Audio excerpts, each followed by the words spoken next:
because I see Deputy Mayor Keller-Hempe has now joined us. So I will call this regular meeting of Council of the Municipality of Jasper to order for August 27th, 2024. I just wanted to take a moment as I call the meeting to order to acknowledge that the week of August 25th to 31st is known as Be Kind to Humankind Week. And during the past 5 weeks, our community has seen and has shared such an outpouring of kindness from each other and literally from around the world. And while acts and gestures of kindness are often and so admirably spontaneous, it's also exceptionally important to be intentional about kindness. And Tuesday of Be Kind to Humankind Week today is known as Touch a Heart Tuesday. So I just wish to take this opportunity to encourage everyone to do just that. Take the time, find a way to touch a heart. And remember, kindness is contagious. Show it, it reflects itself, and it radiates outward. So be kind to humankind, and remember to be kind to yourselves. Councillors, we have a proposed agenda. Are there any additions, deletions, or changes to be made to the proposed agenda?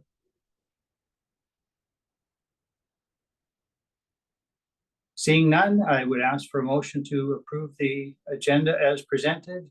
Councillor Waxer, thank you for that. All those in favor? There are none opposed. That is carried.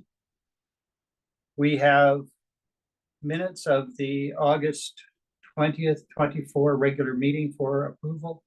Are there any errors, omissions, or corrections required to be made to those minutes?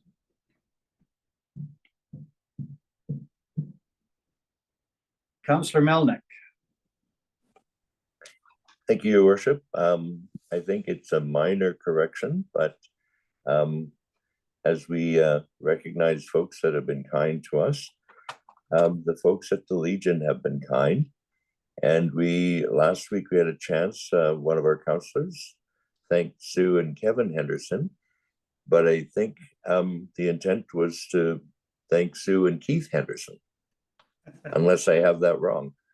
But we'll be kind to both of them. And I think we should make that note to be Keith instead of Kevin. Excellent observation. Thank you, Councillor Melnick. And we won't forget Kevin, who is working in the incident management team as well. But for the Legion, exactly. Perhaps I just ask our administrative staff to make that change in the record, and might I otherwise then have a motion to approve the minutes of the August 20th, 2024 regular council meeting with that single change in name. Thank you, Councillor Melnick. All those in favor? I've lost a view of Councillor Waxer. There's her hand. Thank you. There are none opposed. That is carried. Thank you. Agenda item 4, correspondence. Again, I'm sorry, Councillor Demota.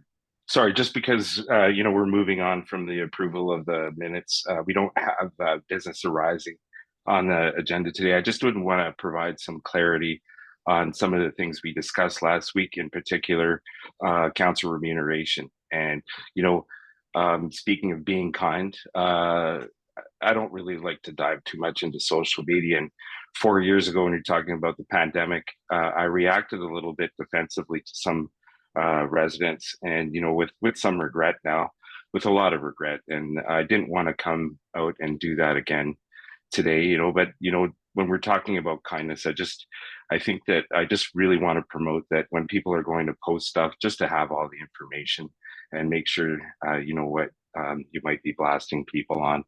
And having said that, the the reason that we were discussing that is that we need to have that in place for the next upcoming council. And I think that some people were trying to spread that we were trying to pad our own pockets during this term. And that's not the intention. The main reason we need to do that now is because the provincial government had moved up the nomination period for people that want to run in the next election, as well as it does have budgetary implications, and we need to have that wrapped up at least by November. It's just looking forward, and I do stand behind what Councillor Wilson said. Like the next council coming in might have a bigger load of work to do, and all those things need to be contemplated. And I think it was one of those low-hanging things that we needed to take care of that was hanging over from before we were evacuated. And I think it was easily taken care of and to get in motion so that we can have that done in time before November. And I just wanted to clarify that, you know, it has nothing to do with this council other than we're obligated by policy to address that before January. So thank you for your time. Thank you, Councillor Demota, for those accurate observations. We have an obligation to allow those who might choose to run for office commencing January 1st of next year to know what the parameters are for service, and the remuneration that we will set for next council is certainly part of that. Thank you for that. Again, I'll go back to agenda item 4, correspondence. We have a letter that we have received from the Mayor of Oconee. We have a letter from the Insurance Bureau of Canada, and a supportive letter from Smoky Lake County Reeve and Council.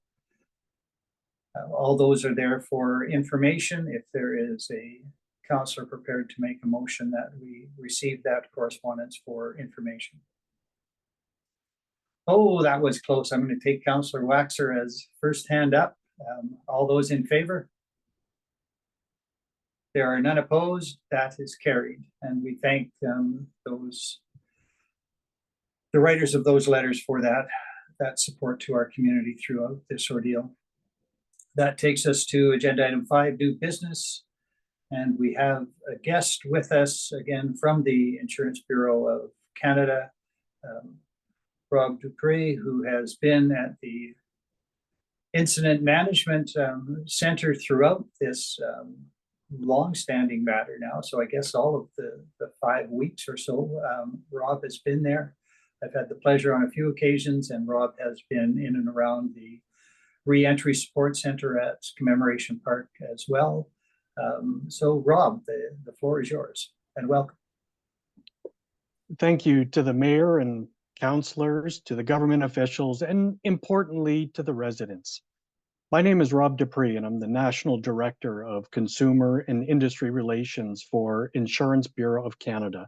And I'd like to share some information with you about our activities, of what we've been up to in Jasper for the past more than a month that we've been here. I'm going to turn my video off and share my screen just so you can see the information that I will be sharing and presenting to you. So I'm with Insurance Bureau of Canada, and we're going to be going through some details. Who is Insurance Bureau of Canada, or IBC? Share information about the property and casualty insurance industry, specifically the insurance response to this wildfire, some general information on severe weather and residential and commercial property insurance, and then importantly, a resource for our Consumer Information Center that people can reach out if they have general questions. So Insurance Bureau of Canada, or IBC as we're known, is the National Industry Association for Canada's private home, auto, and business insurance companies. And in these particular events, we act as a one window into the industry to share information with the government officials and help coordinate the insurance industry. The insurance industry across Canada is quite large, and we talk about the property and casualty, that's home, auto, and business, distinguishing that from life and health, which is a different Association. So the insurance industry itself has the brokers and the agents, and these are the representatives that sell the insurance. Locally in Jasper is Hub International, or formerly called Carlton Insurance Brokers. Their office is now open right on 414 Connaught Drive, and they do have representatives there and are available to help out. We also have the insurance companies themselves. So these are the companies that underwrite the business and pay out the claims. And you saw many of those at the Reentry Support Center. And then we have Insurance Bureau of Canada. We're the nonprofit industry liaison, and we help coordinate the insurance industry during these particular events. So the insurance industry is big, about 200 private property and casualty companies, about 140 of those in Alberta. In Jasper specifically, there's about 15 companies that have over 90% of the market share, and we've been talking with all of them. As you can see, lots of people in Alberta and across Canada are involved in the industry. Tens of billions of dollars are invested in provincial, federal, municipal, and public authority and school bonds. And every year, the insurance industry contributes more than $12 billion in taxes and levies. And out of that 12 billion, about 680 was in Alberta. And I share that just to show the volume and the size of the industry. And in 2022, my industry paid out over $42 billion in claims. And over 6 billion of that was in Alberta. And these are for not only severe weather, but car accidents and a variety of other events that happen to homes and businesses. So what have we been up to in this event? And this is a photo of the Reentry Support Center in Jasper. You can see a couple of the insurance company claims mobile units that were there to assist residents. And on the left is what was formerly called the Big Top tents. That's the insurance area where we had at its peak about 15 different companies that were there assisting the residents. So in these particular events, the insurance industry is considered a second responder. So we come in once the fires are out and the floodwaters recede, and we help coordinate the insurance industry and really be the one conduit to the government officials to share information. As Mayor Ireland mentioned, we've been embedded in the command center. I'm on day 33 of incident today, and I arrived on July 25 to help coordinate the insurance industry's response. At the Reentry Center, we established our Community Assistance Mobile Pavilion, CAMP or CAMP for short. And a couple of my colleagues are here helping answer general insurance questions, as well as many of the other insurance providers that were in the insurance area. And we also participated in all 4 of the Alberta government telephone town halls answering general insurance questions, and I participated in 3 out of 4 of those events as well. So what else have we been up to? Well, the insurance industry collectively, we've developed a coordinated appliance collection and disposal program, and a coordinated residential debris removal program. So as an industry, we hired a cost consultant and project manager, a company called Ellis Don, who you may be familiar with. They're involved in a lot of communities in Canada and around North America. And they're also soliciting local contractors to partner with. They actually have a link on the municipal website that they want to work with the local contractors and providers, because this is a monumental task for this community, and we want to make sure that we're utilizing all the local people as best as we can. So the coordinated appliance pickup and disposal program is for all residents in Jasper and the outlying areas, whether you're insured or uninsured. So it is a holistic program, and this is paid for by the insurance companies. And there's also some support that we've worked with Canadian Red Cross, and that's really to account for some of the potential uninsured properties. And we're also coordinating a residential debris removal program. We heard from the Prime Minister, the Premier, and also from the local officials that we want to ensure an expedited, efficient, and effective process, recognizing that there are municipal, provincial, and federal jurisdictions that are all involved, and we do have LS Don embedded in the command center as well to make sure that they have all of those connections to make sure that we're doing everything properly. And all that debris will be going outside of the national park. We're working on the degassing of the appliances, and they're going to start to be moving right away as well. There's almost 2,000 units that we've collected already in that program. I want to share some information just on general severe weather trends. We know that this is something that's caught the attention of many people. This is a chart going back to 1983 up until last year, and we can see an upward trend on the severity. Back in the 80s, 90s, and early 2000s, my industry was paying out, on average, annually hundreds of millions of dollars in severe weather. But over this past decade, that number is well over $2 billion. And in fact, in 2022 and in 2023, over $3 billion was paid in each of those years from not only wildfires, but floods and hail and wind and a variety of other events. This chart shows the top 10 natural disasters for insurance payouts in our nation's history. And I share this chart because as of today, the Jasper wildfire, and we've just been able to determine the preliminary estimate, is now going to be number 9 on this list. The insured damages for the Jasper area are $880 million. Now, this is just the insurance damages for the homes, businesses, and vehicles. This does not include the wildfire response costs or the Parks Canada costs because they're provided funding under a different program for those. This is just the insured damages. I know this council heard a number of 282 million a couple of weeks ago. That's the property tax assessed value. The number of 880 million.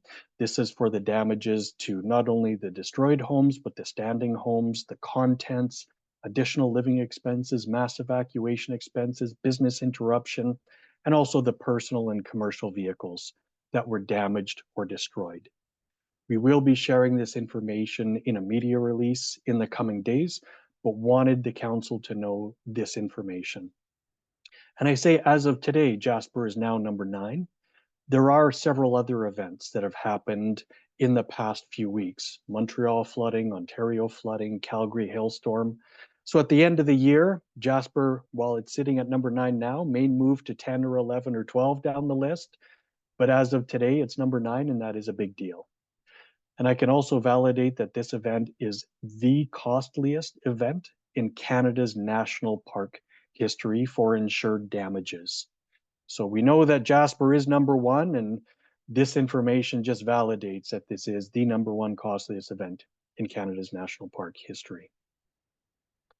I'd like to share some information on residential and commercial property insurance. One of the councillors mentioned social media. We see a lot of information going around on social media, and we try to share information with the residents and with everyone about that. So home insurance, a standard home insurance policy covers the building, contents, additional living expenses like mass evacuation or hotel costs or food when you're not able to live at your home because of the damage, detached structures, and a variety of other endorsements. The insurance policy for standard home insurance does include debris removal. So we know that's a question that come up a lot at the Reentry Support Center. And yes, standard home insurance does cover debris removal. There could be the occasional one-off policy where maybe there's a low limit for some reason that may just be a set dollar amount that also includes debris removal, but a standard home insurance does include that. I mentioned the Coordinated Residential Debris Removal Program. We're working closely with Team Rubicon Canada, who has and is involved in the residential sifting program. We know that over 300 properties have signed up for the sifting program. We heard this morning for the updated numbers, and we're working closely with Team Rubicon Canada to make sure every property owner who wants to have that personal effect heirloom sifting process will be able to have that take place first before any debris removal will take place. So we are coordinating, we are collaborating, we are working together. We're trying to establish a process. Maybe we can develop a particular zone for different neighborhoods to get the sifting done first before debris removal starts. It's early days, but we are working together on that end. So just to let all the residents know, if you want to have your property sifted, you'll be allowed before any debris removal takes place. Commercial insurance or business insurance, there's a lot more options available. As you can see, there's a number of numbers on this particular item. Some businesses like hotels or restaurants or gas stations, they can be very different for their requirements for insurance. Comparing some of these properties to a home-based business, for example, there's different requirements. So there's many different products that are available. It's hard to provide general information because all of these properties are custom tailored to that business. But generally speaking, for both home and business, wildfire and smoke damage is provided as standard coverage, and debris removal is included for commercial businesses as well. This list just provides some of the insurance options for the different businesses. There's many, many more options, but just outlining some of the complexities of some of these particular businesses and their insurance requirements. So it's always best to refer the people back to their insurance representative or their adjuster to share that information because they know the policy best and they'll be able to give specific advice and direction. I want to flag that under the Insurance Act, so legislation in Alberta, there is a 2-year limitation for the settlement of claims, meaning all matters related to the claim must be finalized by the 2-year mark. Now, I just say that in general because there are ways to extend it. Many times the insurance companies will provide voluntary extensions if you need more time. So don't think that everything has to be done in 2 years. We're not rebuilding one house or one business. We're rebuilding entire neighborhoods and helping rebuild the community. So this does take time. Examples are in the 2011 Slave Lake wildfire, in the 2016 Fort McMurray wildfire, and even in the 2021 Lytton, BC wildfire. The insurance companies were giving voluntary extensions to those residents and businesses that needed more time to finalize their claims. It's common. There are ways around it. There's even legal ways to extend this time period if we need to go down that route, but the insurance industry has and will continue to step up and work with the residents of these communities. As we get closer to that 2-year mark, individual conversations will take place with residents and businesses to find out where they're at in the process, and these companies will be working with their clients. I mentioned a few other events that are going on, and at the bottom of this slide are some of the other events. We know in Jasper there's about 2,500 claims or so, but some of the other events across the country, so the Ontario flooding, over 25,000 claims, the Calgary hail, over 35,000 claims, and Montreal flooding was over 70,000 claims. So that's over 130,000 claims in a 24-day time period. And I share that Mayor and Council, you may be receiving some concerns from residents that I called my adjuster and an hour has gone by and I haven't heard back. You are important. Your claim is important. They will be getting back to you. There's a lot of things that are happening across Canada. As you can see, some of these numbers are pretty big. They will get back to you. There's just a lot going on. We've brought in additional resources to Alberta to assist. We've been working with the regulators, so more adjusters are in town. Some of the insurance companies still have a presence in town, and there's lots of adjusters that are continually coming to Jasper to meet up with residents. So we're just asking to be patient. If you don't get a call back in an hour, in a couple of days, you will get a call back and they will be responding. So I just wanted to flag that we're doing our best. We will get back to people and that these claims are important. You may also be hearing about some people that have disputes or complaints about their insurance providers. There's a number of mechanisms that are in place. And at a high level, every insurance company has a complaints resolution process on their website. So that's information, usually a phone number or an email where you can escalate matters. And every insurance company also has a complaints ombudsperson. And this is a formal process that you can submit information to in writing. And there are prescribed time periods that the ombudsperson has to get back to the person with these formal complaints. On top of all of that, at IBC, I mentioned our Consumer Information Center. I'll share those details in a moment. but we can help guide and walk you through the process and the different options that are available to you. There's also an organization called the General Insurance Ombud Service, or GIO for short. They're an independent organization that helps facilitate and work with disputes after you've gone through the appropriate channels of the insurance complaints resolution and ombuds process. And they do things like arbitration and mediation that are at no cost to the resident. So these can be some options if there are these disputes. And there's also a formal process in legislation called a dispute resolution process. So that's in legislation, and there's a variety of different regulators in the insurance industry in Alberta and federally, and they have specific processes to deal with specific issues, whether it's a dollar amount, whether it's a complaint about a company or a complaint about the adjuster, agent, or broker. There's different mechanisms and different regulators involved. So rest assured that there are a variety of different options. We help people walk through and understand those options that are available to them, but know that if a complaint does come to you, that there are many different options available, and you can point them in our direction. We're happy to outline all of those options. I mentioned our Consumer Information Center. So we did have people on the ground. We've transitioned to virtual. So we have a phone number and email that people can reach out to us during business hours, and we'll be getting back to them. I lead this group across the country. And across the country, we receive tens of thousands of inquiries every year from consumers and residents and government officials and a variety of other people just helping answer general insurance questions. And on our website at ibc.ca, we have a header with all of the frequently asked questions that we've heard from the community.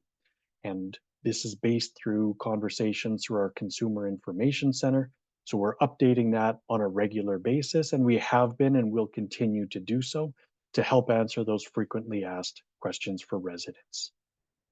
So everyone, I want to thank you. I hope that provides you with the high-level details and information of what we've been up to and the things that have been happening. I'll stop sharing my screen right now and just invite and welcome any questions that anyone may have.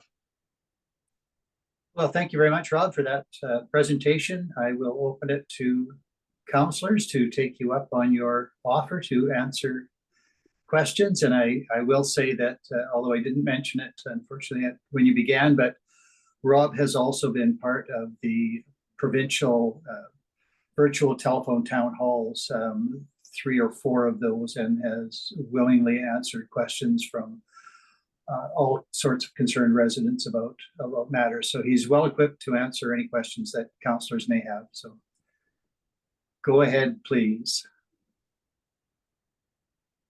Councillor Wilson. Yeah, sure. I'll jump in there. Got a few questions. I guess I'll start with debris removal. My question, in your experience, how is debris removal mitigated once they start loading it out there? How is like the risk mitigated for air contaminants and et cetera? Like, as we know, like many of these houses contain hazardous materials, and once it starts getting loaded out, how does the contractor handle that? Yeah, thank you for the question. There's a variety of different options that are available, including wetting the actual debris to reduce anything that's going airborne. There is what we're going to be doing is some hot loading, meaning as soon as it's put into the actual trucks, the trucks are brought off-site and out of the national park. That's going to the appropriate waste transfer station. There was a plan that was submitted this morning that has input from the municipality of Jasper and Parks Canada and other regulatory officials, including Alberta Environment, as to what that process looks like.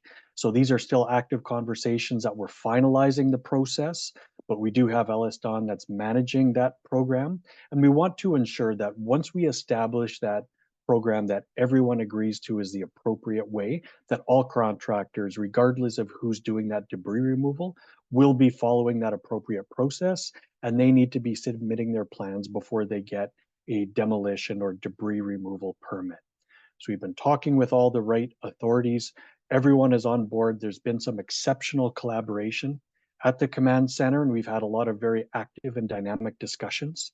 And we want to make sure that what we're doing it appropriately, correctly, and that everyone is in agreement that that's the appropriate disposal and waste management process. Thank you. And just to follow up, again, it's a large scale project, but do you have any preliminary timeline on when the debris might start being loaded out?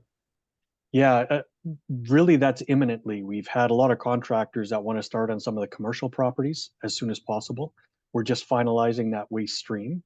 The appliances themselves, they're being degassed and they're being shipped offsite today because they were staged at the Jasper transfer station. Degassing is starting, and as soon as the degassing is done, they're being moved out.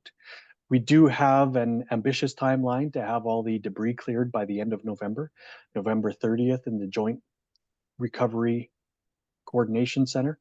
And that's a bit ambitious. We're hoping that we're going to have all of the debris cleared by the end of this calendar year, but we understand everyone's desire for an expedited and effective process. So we will get going as soon as we have the authorizations and the clearance, and we're going to start to see that hauling done, particularly on the commercial side earlier on, and on the residential side once Team Rubicon Canada has completed their sifting program. Great, thank you. That's it for me for now. Thank you, Councillor Wilson. Thank you, Rob. Councillor Demota. Thank you very much, Your Worship, and through you to Mr. Dupree. Appreciate you being here today. And you know, I just dovetailing off what Councillor Wilson was saying, that some people and an incident that has occurred with me, you know, read on social media about a family in Fort Mac that moved back into their home, and then down the road 6 months later, they found that there were contaminants within their home that caused them to be ill. And so that struck some community members to hire some companies to come in and do some air quality testing. And in you know, one story, you know, I was told that you can't really insure the air in your home because everybody's air quality is different, right? And what's to say that, you know, you don't open your home windows later on after you've had your house cleaned and then those contaminants come in again. I get that. You know, however, you know, there's a difference between air quality testing and then surface testing. And, you know, some insurance companies have covered that regardless, whether it's air or coming in to do surface swabs, testing for heavy metals, asbestos, and things that might have been airborne during the fire, and particularly homes that are in the red zone. And I guess my question to you is that why is there such a discrepancy on what in certain insurance companies are willing to cover and what others may consider as not as insurable, particularly when assets may have been compromised? Yeah, and these are common questions that we've been hearing in a variety of different communities that have wildfire damages. One of the challenges that we face as an industry and as a country is there are no definitive standards or guidelines for what contaminants may or may not be inside of an area and what those levels should be. So without having any baseline information, it's hard to work towards specific levels, and particularly with air. Once you open up your windows or open up the door, whatever was in the outdoor environment in the air is going to be in the inside. And unfortunately, we don't have a lot of control over that. The insurance policy covers the home and the structures in the home. Unfortunately, not the air because we don't control the outdoor environment. Insurance policies also have specific limits. So using hypothetical numbers, if you have $100,000 limit, and that's the total limit of insurance in your home, some of this testing can be $20,000 and $25,000 for some of these tests. So typically what's done with the insurance industry is they'll go in and do all the necessary cleaning to make sure that you have sufficient coverage to do all the necessary work. And then if there still is coverage available, if you're still experiencing some problems, then you can use and utilize some of those testing processes to determine what type of contaminants are there. Were they as a result of the wildfire, or are there some other sources that are inside of these homes? If you start doing testing right away, we don't want people to be running out of insurance coverage so they wouldn't have enough funding to rebuild or get all of their contents cleaned or replaced in the case of tenants. Some tenants may have fairly low limits of coverage. So if you start doing testing that's worth about $20,000 and you only have $25,000 of coverage, you only have $5,000 left to replace all of your stuff if you need to replace it. So the insurance companies are very protective of people's limits. They want to make sure that there is coverage for the things that they need, and they will work with all of the residents. That's why you see some discrepancies between companies. Because there are no standards or guidelines, they want to work with the residents, protect those limits, make sure they have coverage for the stuff that they need, like their contents and rebuild and debris removal. So that's why we do see some variance. But the insurance companies are always going to be working with their clients, do the cleaning and necessary remediation work first.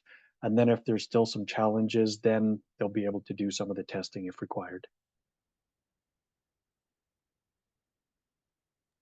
Thank you. And just to follow up, I know you don't make the rules, but you know, I know that there are certain standards for things like heavy metals and asbestos for that matter.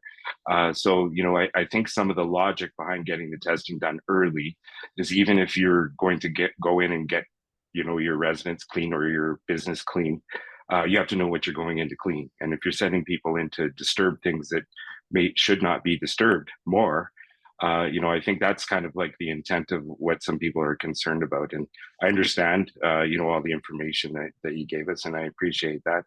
You know, and it's not for you to argue on our behalf or for me to argue with you here, but just I promised that I would speak to it today and just let those concerns be known at a broader level. So I appreciate your time.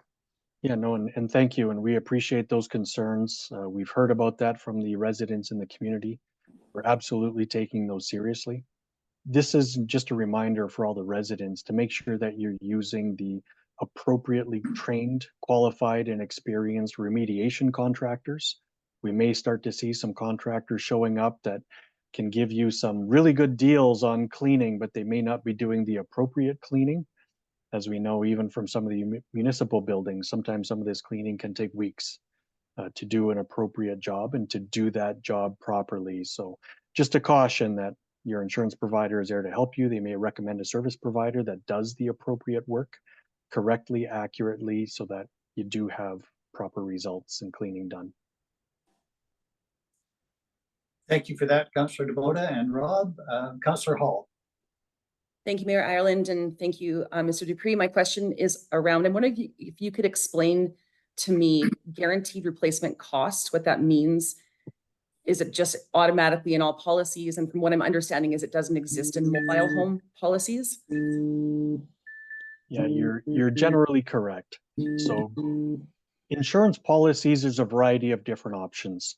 Some policies, like your vehicle, are an actual cash value, meaning if you have a 20-year-old vehicle and it's totally destroyed, you would get the value of a 20-year-old vehicle.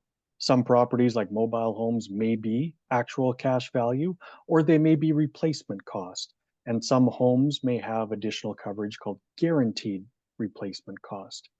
Really, replacement cost means you have coverage to replace that property up to that specific limit that's in your insurance policy. Guaranteed replacement cost means as long as when you applied for insurance that you shared and disclosed everything properly for the size of the home, number of bedrooms, bathrooms, those sorts of things, and there were no changes, so you're insuring it properly. Even if the cost to rebuild your home is higher than that limit, the insurance policy and that coverage guarantees to pay the cost. So if your home has a limit of $500,000 to rebuild and it actually costs $700,000, guaranteed replacement cost would pay for that $700,000 cost, billing it to today's building code standards that were in place on July 22nd for the actual date of loss. So not all policies have guaranteed replacement costs. Some are just replacement cost. There's a variety of different options at a variety of different price points. And there are some companies that only offer certain types of coverage as well. So there are a variety of different options, but generally speaking, wildfire and smoke damage are covered under standard home and tenant insurance policies, whether it's a mobile home, manufactured home, single family home, or multifamily home.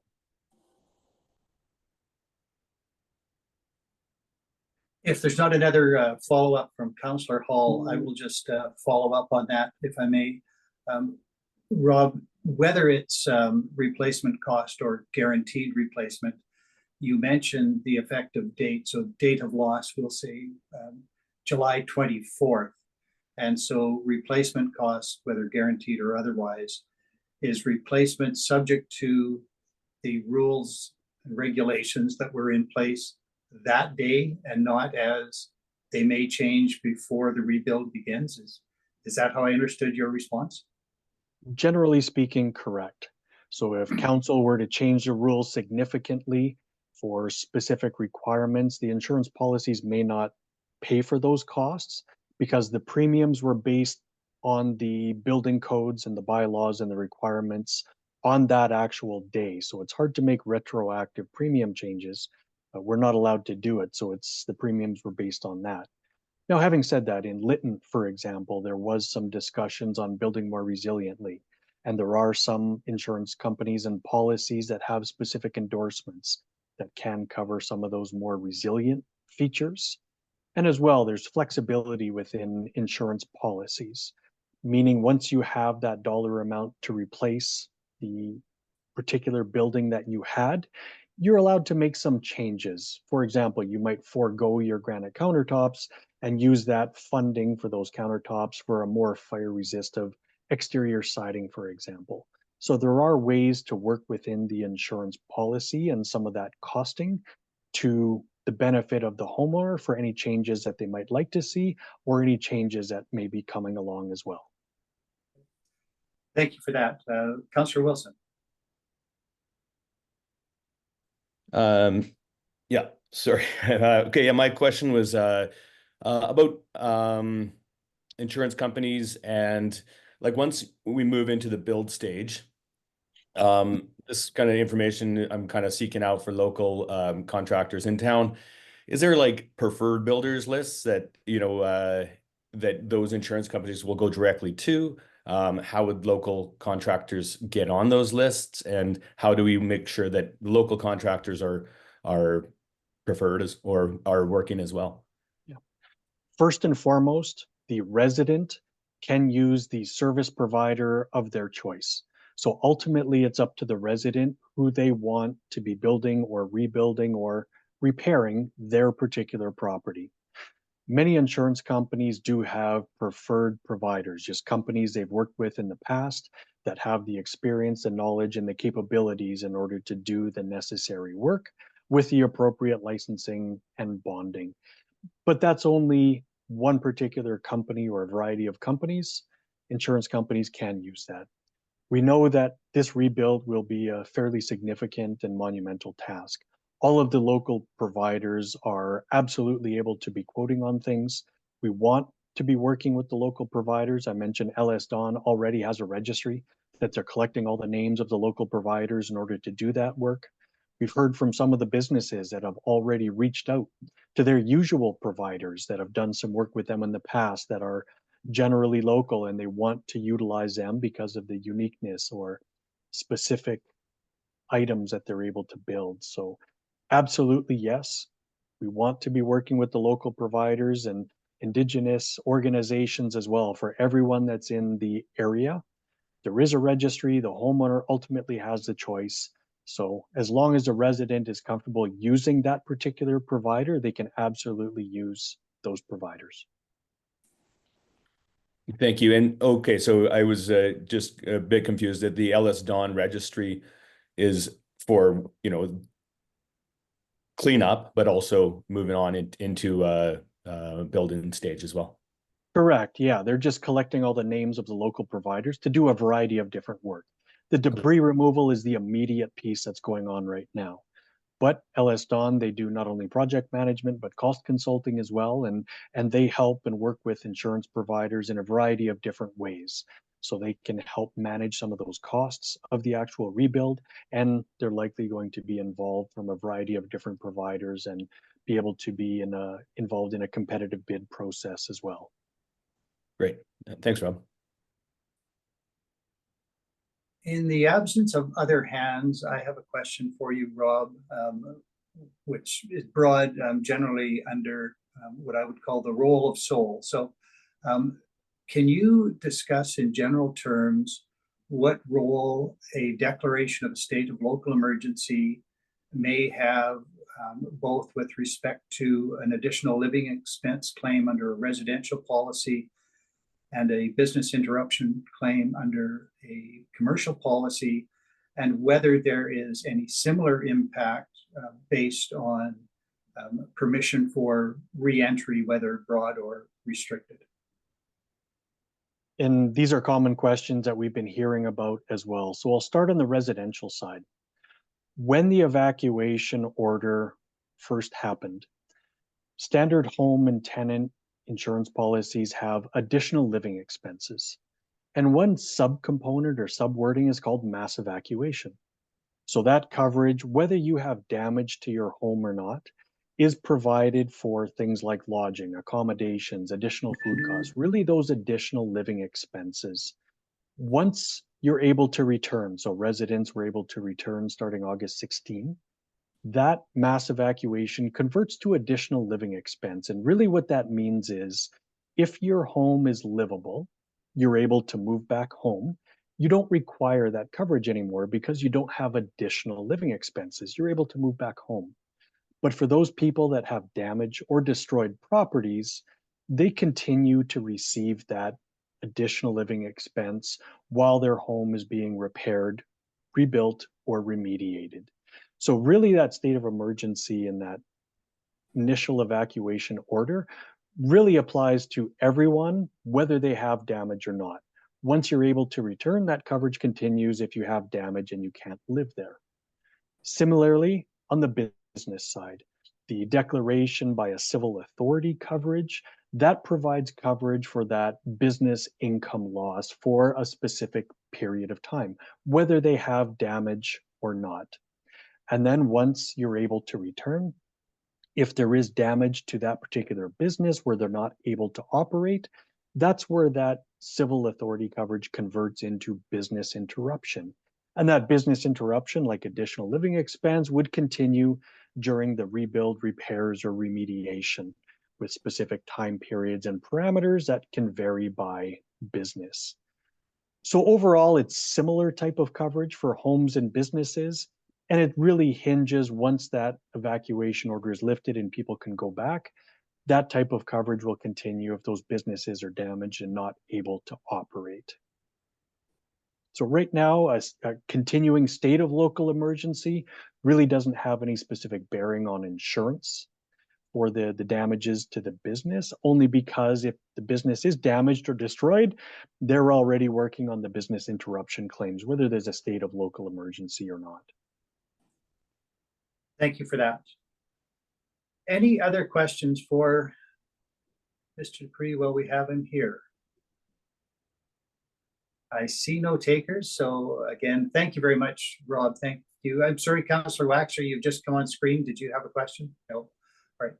Again, thank you for your presence here today, but thank you for your continuing work in the incident management team and for your visit to the Reenter Support Center in Jasper.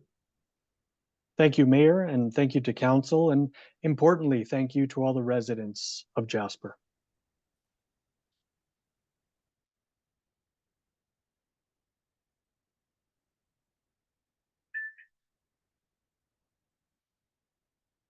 All right, thank you. That takes us to, well, a motion I suppose we should have before I move on to receive the information from, oh, I'm sorry, I'm reading the wrong thing.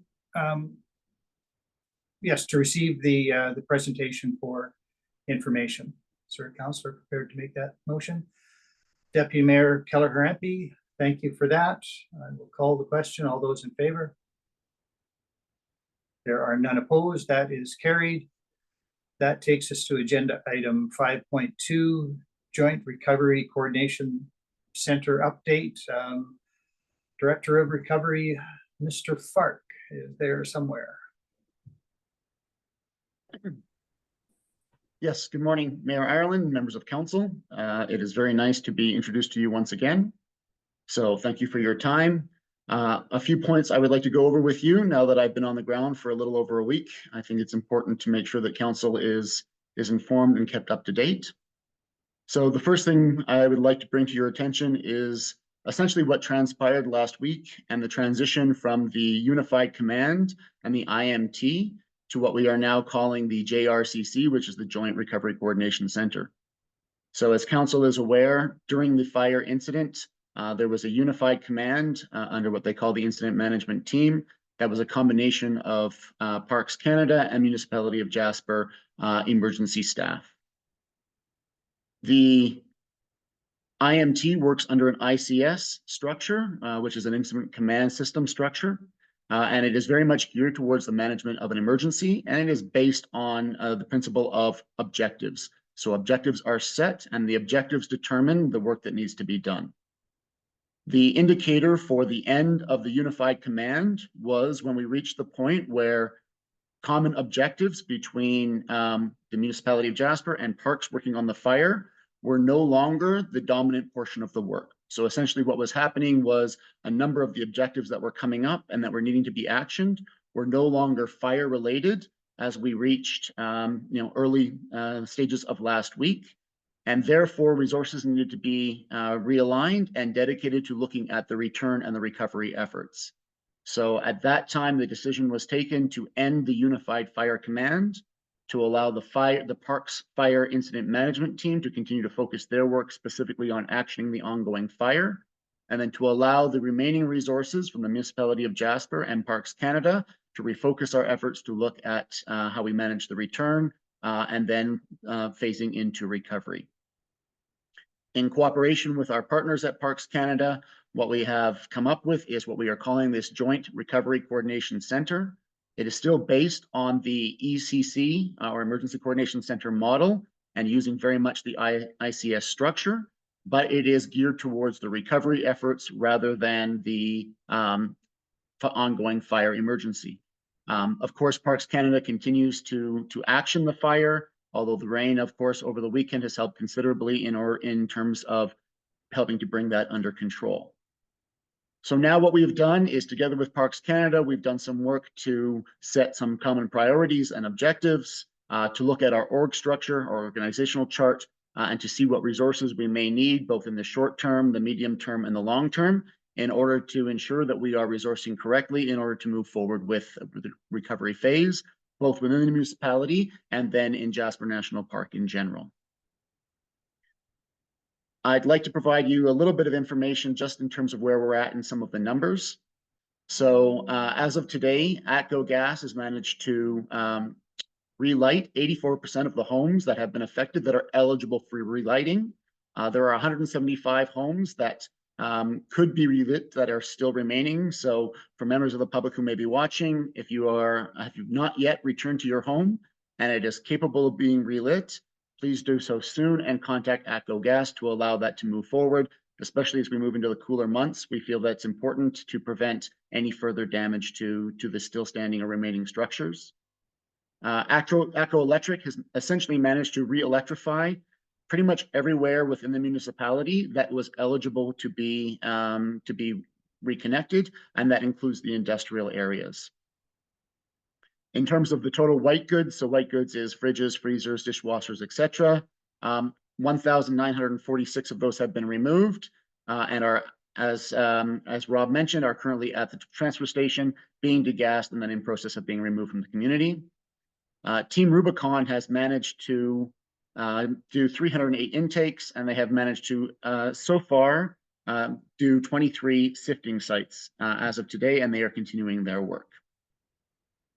Previously, the government of Alberta had put out a housing survey to gather information from those who were at the reception centers in both Calgary and Edmonton to get a sense for when or how much housing people would need and what that would look like on a going forward basis.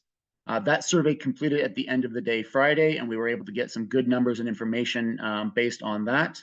And then based on the outcome of the housing survey, we have actually instituted a housing application so that we can move from collecting general information to going to a level of precision that will allow us to match actual people to actual housing units as we are able to make them available. The first priority for housing units are, of course, for essential workers in the community. We are working with our partners in Parks Canada and the Government of Alberta to define who qualifies for the essential worker list. And they are the ones that will have the first priority and the first option at the accommodation that we are able to secure as it becomes available.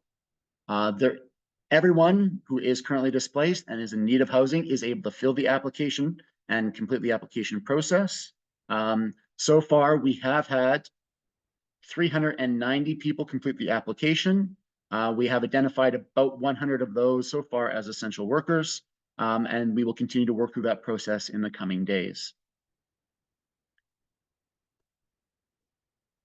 I will take a moment now to share my screen and so that I can show you some of the discussion that we've had with our partners at Parks Canada, looking at what are the common priorities as we move forward.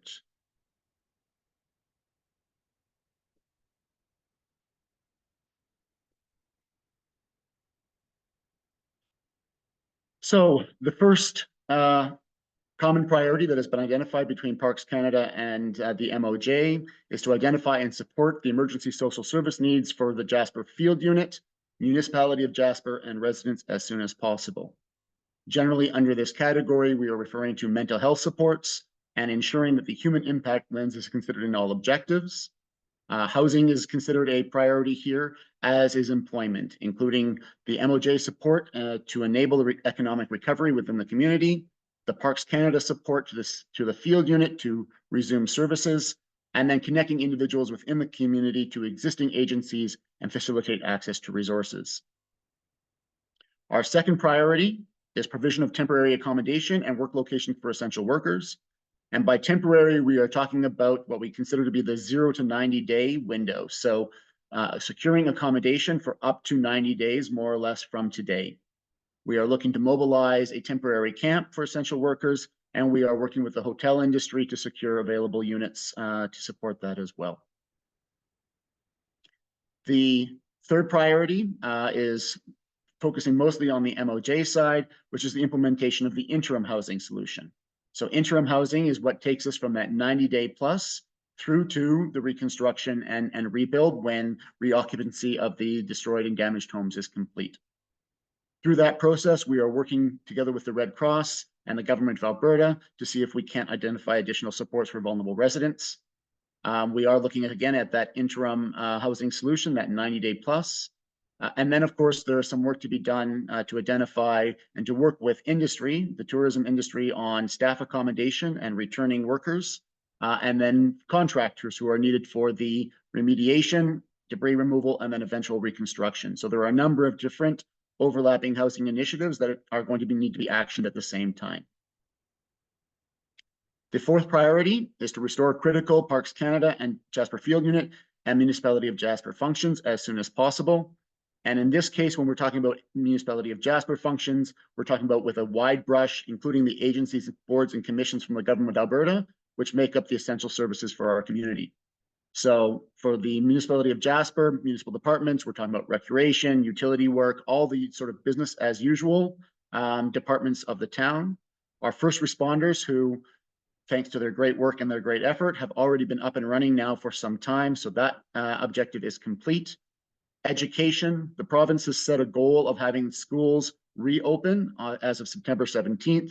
And so we are working to help to facilitate that, including the provision of updated busing routes once we have a sense for where the housing options will land. Health services, Alberta Health Services has managed to fully resume all of their health services, which of course is excellent and very much appreciated, including acute care.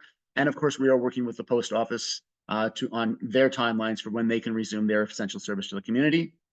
And then Parks Canada has a number of their operational considerations as well, including their law enforcement branch, visitor safety, human wildlife conflict, and assets and realty. Our fifth shared set of priorities is safely restore functionality of critical facilities.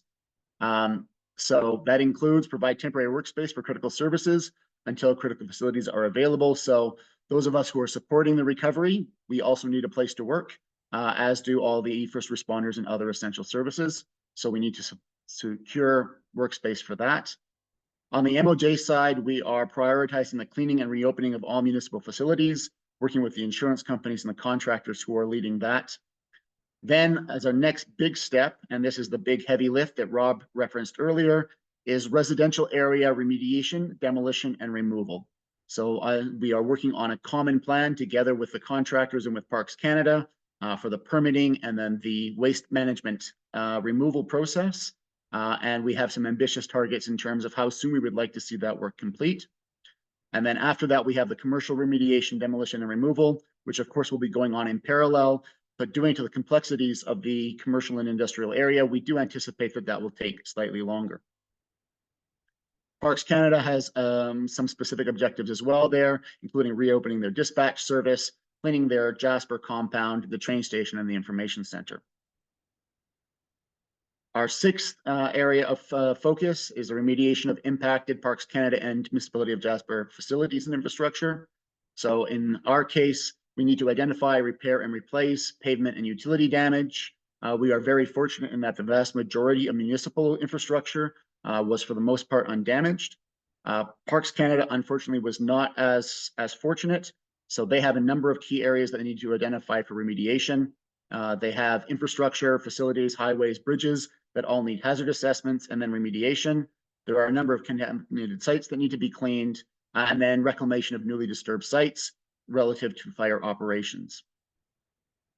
Number 7, of course, is a very important one and a joint one between Parks Canada and the MOJ, which is to work cooperatively together on development of the review priorities and processes. So this is trying to figure out what rebuild looks like, the processes that will take. Of course, my colleague Beth will speak in depth to that with you soon and provide you more details, but that work will need to be done in cooperation with Parks Canada as they maintain statutory authority. And finally, last but not least, we are reopening of the town of Jasper and Jasper National Park for tourism and other offers. So the intent here is to develop and agree with industry partners conditions for business resumption. So working closely with Tourism Jasper, the Hotel Lodging Association, Chamber of Commerce, Parks Canada, and other relevant stakeholders. We're looking to identify some common conditions, troubleshoot and discuss the challenges around staff accommodation, and then temporary housing needs for returning residents and essential workers. In addition, Parks Canada needs to do some work to figure out what the visitor facility reopening for 2025 season might look like, and then working with the outlying commercial accommodation to see how their services might unfold. I will now stop sharing my screen. And the last thing I wanted to cover with you very briefly is a discussion on what happens next. So together with CAO Givens, we are having a discussion and trying to work through what the governance structure for the JRCC will look like, how we come back and how we relate with council and how we relate with Parks Canada as joint stakeholders. So we will be coming forward to you soon with a recommendation on that, likely a form of committee, probably similar to the EAC, which is the Emergency Advisory Committee that you're already familiar with and is already in place. So more details to come on that soon. That covers the things that I was hoping to discuss with you today. I am happy to answer any questions that you might have. Thank you very much, Director Fark. I see hands up already, so I will start with Deputy Mayor Kelleher-Empey. Thank you, Mayor. And you to Mr. Fark.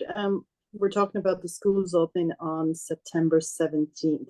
Do we have kind of a date for the 90-day plus temporary housing? Like, are we looking at October? Are we looking at November? You know what I mean? Like, because we're going to have a lot of kids that are coming from Hinton and other areas. And it's the number one question I get as I go downtown every day is, when will we have temporary housing? Where are we going to live? We understand that is a major concern for members of the community. So we have two different categories of housing, the short term or the temporary housing, and then the interim, which is the medium term.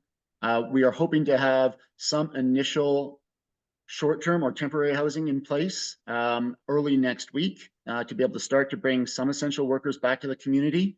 But that accommodation will be appropriate only for that first 90 days or so. So it is not a longer-term solution, and it will very much be focusing on the essential workers. In some cases, essential workers may be asked not to try to move in with their families, but to come back as the essential workers only, as we need time to develop other facilities.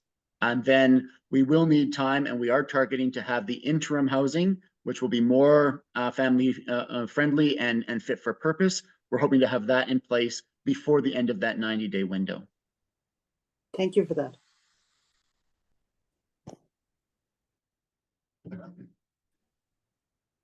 Thank you. Mr. Given, did I see your hand go up to add to that response? Yes, Your Worship, and just a smaller element around housing in relation to Councillor Keller MP's question. The municipality on our regular operational side has already been in discussions with both of the school districts around student busing. This is a consideration that's well underway. The municipality has our partnership to provide that service within the town site and to JPL. We're working with the school districts to imagine what that might look like if there are students that are in Hinton and need to be transported back to their school in Jasper. So the idea would be that Jasper students would be able to attend Jasper schools. My understanding is the school divisions, school boards are working under that assumption, and the municipality is working with them to design what that transit service would look like. Probably so that's an additional aspect to the housing side. It isn't specifically about housing that will be available in Jasper, but it is an illustration of how different parties are working to ensure that Jasperites are able to connect to their community as much as possible, as early as possible. Thank you for that. Mr. Given, now I've forgotten where we were, but I see Councillor Hall, so go ahead, Councillor Hall. Thank you, Mayor Ireland. And my question is for Director Fark as well. And this maybe was a question I should have asked Mr. Dupree, but is there precedent set with insurers, municipality contractors around bulk ordering materials to keep costs low for folks that have to rebuild their homes? I maybe should have asked Rob, but I feel like you might be able to answer it. Yes, so there is definitely some precedent for that. Obviously, the insurance company has an interest in ensuring that costs are managed and maintained as well. And so we are in discussion with the insurance industry around, again, staging areas and accommodation options and other facilities that may be able to support the reconstruction effort. Now, that's not a guarantee or a certainty that will be the total outcome, but that is what we are working towards. Thank you for that. Councillor Wilson. Just a quick question, circling back to the interim housing, and it's just, are you getting what you need from the province and from the feds? Is there any hang up in that regard? Do you need the municipal, councillors or the mayor to pick up the phone, or are you getting the support you need in that regard? So what I'll say is that both the province and the federal government have indicated a strong interest in supporting Jasper and moving things forward. Of course, anytime you work with multiple levels of government, you increase the complexity of any given project quite significantly. And so there are certainly some processes that we have to go through. We are working through those cooperatively with those different levels of government. And we certainly will not be shy about reaching out to Mayor Ireland should additional political support be required in order to advance those objectives. Okay, great. Thank you. Councillor Boxer. One question I've received frequently is what is the priority in terms of finishing the aquatic center and the activity center? That question has come up multiple times in terms of resident mental health and also the contribution to the economic well-being of the tourism industry. So the activity center is the #1 priority in terms of municipal facilities that we are looking to get back online. So we understand that is a central hub and there is capacity there that we require to offer essential services to the community. In addition, of course, there was already a capital rehabilitation project going on for that building, and the contractor for that has resumed their work already for a couple of weeks now because there was a contract already in place to sort of complete that work. So that remains a priority, and that is being actioned and is ongoing. Thank you for that. Thank you. Until I see another hand, Mr. Fark, I had a couple of questions. Oh, go ahead, Councillor Demota. Well, that's fine. I was waiting to see if any of my questions got answered, and most of them did. So I appreciate that. If you feel like you can go, you can go. Thank you.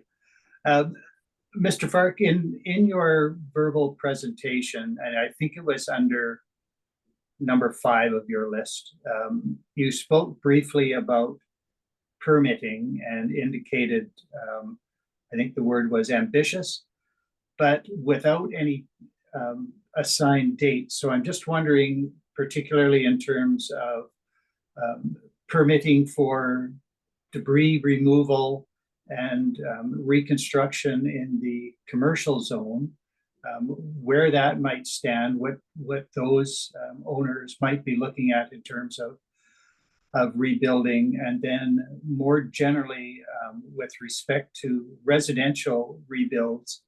You're working, of course, collaboratively with Parks Canada.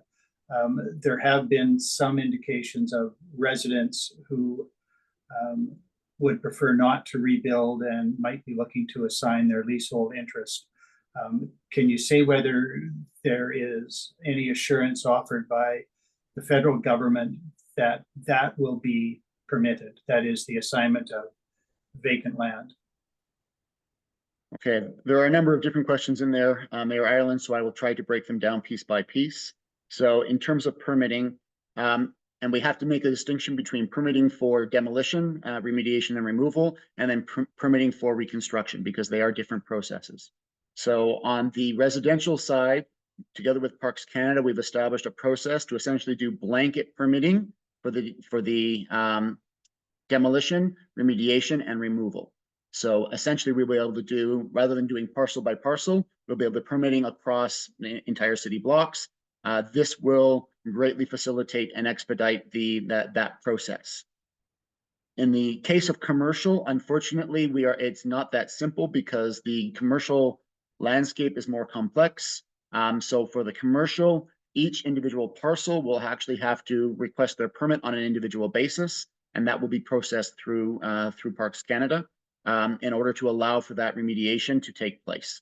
And there's a number of reasons for that. One of the primary ones being is that the commercial is not insured in the same way as the residential area was, and is not covered under the scope of work for the IBC, which is what Rob was presenting on.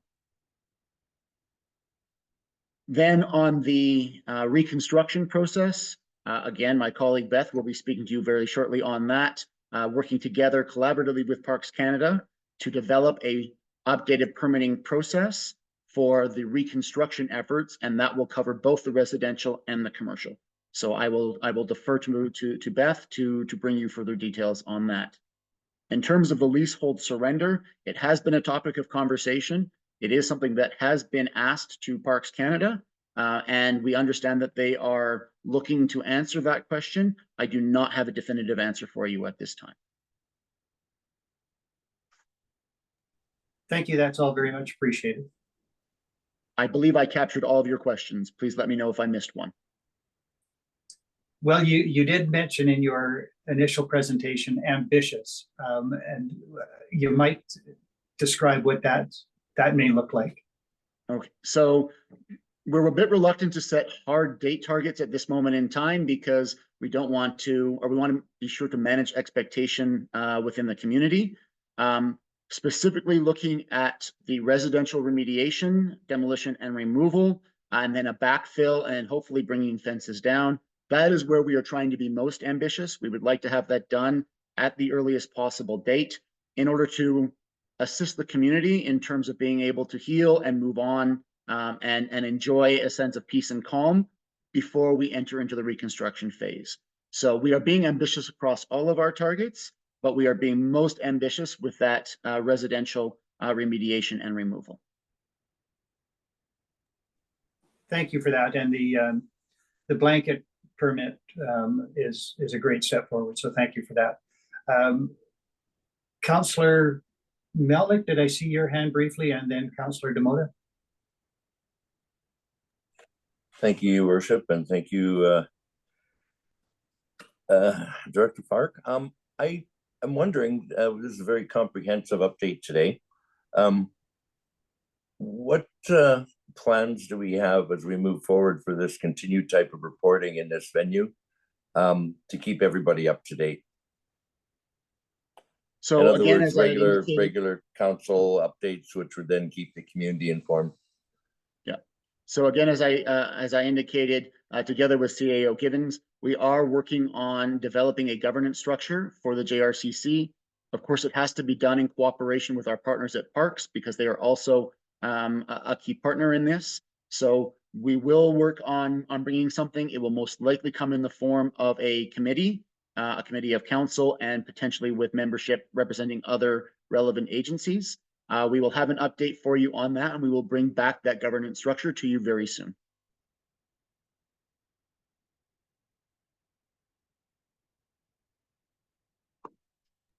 Sorry, Mr. Given, did you wish to expand? Sure. Director Fark is exactly right. We'll work on that governance structure, but I think council could reasonably expect either updates in the form of, minutes of the committee or updates from the committee, or a written update. I appreciate that there's a lot of information that was covered by Director Fark, and we would look to find a way to provide something that can be a part of the record in a written format. It may look similar to the director reports. We have a bit of a template for that. We're looking to see if we can adapt that. And again, it's also subject to, as Director Fark said, the governance structure that we end up bringing forward to recommend to council. So in development still, but we appreciate that council and the community need to see some of this information in addition to having it just presented verbally. Thank you for that. Councillor Demota. Thank you. I have 3 questions right now. I'll probably ask 2 and then see if other councillors want to chime in, so I'm not hijacking. Through you to Mr. Fark. Mr. Fark, thank you very much again for the information. It is comprehensive and I appreciate it. And it sounds like we might have a form of a recovery task force coming, whatever that's called or how it's composed. I think that's great. I think I get questions from 2 segments. People that are looking forward to that longer term temporary housing. I guess the bigger question that I get on top of what's already been asked is, what are those types of units looking like? Do we have an idea what's being contemplated and where that's being contemplated? Are you allowed to share that at this time? People are feeling a little bit in the dark. I'm bringing this up because I've been speaking to people that are still living outside of the community and are very anxious to get back here and work, and be contributing while their homes are being built. And they just want to have some idea of what we're looking at. So on that, again, I'll make the distinction between the short-term housing and the interim housing. For the short-term, we are actually moving the fire camp we are actioning to move the fire camp that is currently based in Hinton to the Whistler's campsite parking lot. And so that will have, accommodation for up to a certain number of essential workers. And that is the main short-term or temporary housing that we're looking at. We are also working with, of course, the hotel industry to try to identify available capacity there to also be used in support of that short-term housing. So it's a combination of the camp and working with the hotels. For the interim housing, what is being considered is it will be a form of modular housing. So it will come in on modular, flat packed, or trailer style. They can actually be quite comfortable. They will be fit for purpose. We have identified a number of sites either within or immediately adjacent to the municipal boundary, so that it is close proximity. So we have a number of sites that are identified that we will be looking, and then it's a question of filling out the details going forward. That's good, and I appreciate that answer, and it helps illuminate a little bit of some of the concerns that are out there. And of course, for the businesses that are able to get up and running and try to make it, somewhat successfully through the winter, I think the number one concern is getting power to the ski hill, and what types of conversations are being talked about. I know they're a private company, but staffing is a big thing, and then I believe that getting power there is a big issue. So a lot of that's been compromised, and so what's the kind of level of comfort that we're moving forward to get that going? So my understanding from ATCO Electric is that they are already working on that project and that they anticipate that it should be completed within the near term. So there's no anticipation of a disruption of electrical service to the ski hill, certainly for the winter season. Okay, that's good. And expanding on that, and that maybe not be an answer coming from you, but a question to administration in general on the readiness of the hockey arena to host tournaments. I know that we've been delayed, obviously, because of that, and we're just restarting our reconstruction there. But I think that's the number one thing, like moving back, once we get the ski hill going, like the other big economy driver to the community, if not one of the bigger ones. How far are we from kind of understanding what our winter might look like to help those businesses throughout the harsher days? So I will defer to you, CEO Given, on the question on the hockey arena. Yeah, absolutely. Thanks, Dr. Park. Mayor Ireland for Councillor Demota. So administration is currently working with the contractor. Obviously, there's remediation that's required in cleaning of both the areas that were under our control as well as the areas that were under the contractor's control. So we have two different insurance companies and two different cleaning companies. We're working through this week to ensure that there's a coordinated approach to that. That will enable the facilities to be accessed and construction restarted. Additionally, we're working with the contractor to understand their housing needs for the trades that are required to complete. An example is that before the evacuation, there were 50 electricians on site. So you can imagine that the housing needs of the contractor are also going to be a challenge that we're going to have to figure into the essential worker category. So we're getting numbers from the contractor about what they foresee their housing requirements to be. And we're also looking at priority items that have to happen that are weather dependent. For example, the entry concourse, or the what I'll call the north entry access point that's been mostly closed through the project. Obviously, that has to happen during good weather, and so we're looking at ways to advance that. Director Mans is coordinating that effort. Overall, administration understands the importance of having the hockey arena to the community, both economically and socially, around mental health. We're focused on that, and I would expect to be able to bring an update to council in the next couple of weeks about what a specific timeline looks like for that. I'd expect that the first element that will open for public use will actually be the aquatic center. As council knows, we're very close to being able to open that prior to the evacuation, and that's likely to be the first part of the facility that we'll be able to open to the public, with the hockey arena to follow. And I expect to be able to provide more specifics in the. That's really good, and I appreciate all of that. And we can see like the different layers that are involved in moving forward on that particular project and anything else in the community. When you're thinking about that project alone and the housing needs for that, and getting people, just to get that project finished on top of what we need for everybody else that's working on people's homes and their properties. It's definitely a cumbersome project overall for the community, and I'm glad that we have experienced people in place now to help us better through that. And I really appreciate the level of detail that I just received from you, so thanks.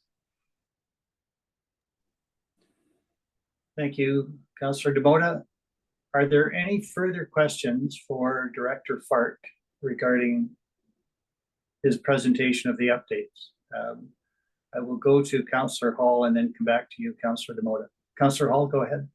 Thank you, Mayor Ireland. I wonder if there has been conversation with Parks about potentially extending 6-month leases in properties outside of our boundary. I'm thinking of some of the cabin accommodations that are still standing to potentially house people. I'm thinking like Edith has cabins that might still be standing. Is that been anything that's been chatted about? Yes, absolutely. So we, of course, our ongoing engagement with parks around the OCAs, recognizing that their lease expires as it is seasonal. So there have been some discussions there. I cannot provide you any update in terms of an outcome. They are ongoing, but we have not reached resolution there yet. Thank you. And if I could just add to that, it's actually not just as simple as extending the lease or a permission, because the structures are also in many cases not winterized or not designed for winter operations. So there would be, some upgrades and other work that would be required in order to make that possible. So it's not just as simple as extending the lease. Thank you for that, Councillor DeBoda. Yeah, thank you. And forgive me if you hear beeping and stuff. They're spraying down the outside of our units today. Pressure wash, I should say. I just have a question about some of the utilities that are being worked on in the community. I know that I don't want to put it on anyone specifically, but when something on a property that has been deemed not damaged, but there had to be utility work to get, let's say, power or gas to a certain property, and that property has been kind of altered, whether it's like removal of sidewalks or going through the yard for turf and stuff. Whose responsibility is that once that's been kind of upset? So all of that is being coordinated through the insurance companies and together with the prime contractor. So any concerns that that may develop as a result of that process should go back through the insurance companies, and they will manage that through the prime contractor.